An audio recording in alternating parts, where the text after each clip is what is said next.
Okay, so I think a significant passage in this was this one right here.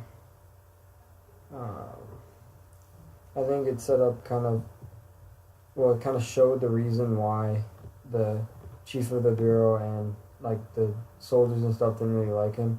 So first it describes the chief. He was a thin, bald man. He looked serene and intelligent. Kind of like sets up the whole thing of what a chief you think would look like.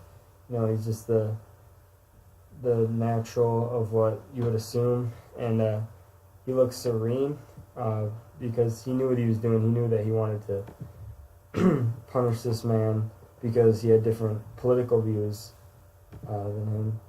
Um, it says he said his slim hands. He handled some pages that looked like he was lecturing a scholar, and as we know, Mr. Chewy is a scholar. He's a lecturer at Harvard University. Um, so he seemed like kind of familiar to this, and except the roles were reversed. He was the one being lectured. And so here's what I think is like the most important part of this. He said that he was a Communist Party member, and the chief obviously thought that that was important because he was a party member. He should be punished more because he's not a model for the masses. You know, he needed to show why communism was like good, and people who follow communism are good, law-abiding citizens. And he said that his crime was sabotage, like trying to make the police look bad and sabotage his own party, the Communist Party. But obviously, he wasn't at fault there. Yeah, this kind of sets up like the whole rest of the thing.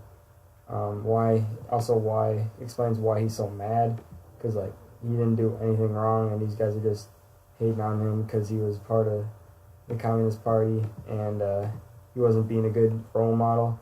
So they thought he should be punished more than a normal person who did sabotage, which he didn't even do.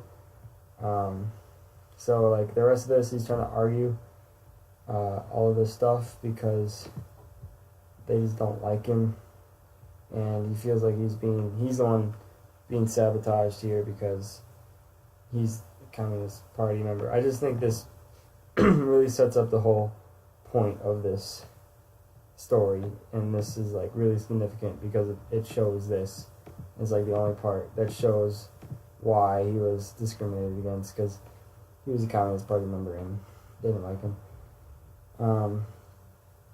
Yeah, I think that's pretty much it. Why I chose this passage because it's so significant.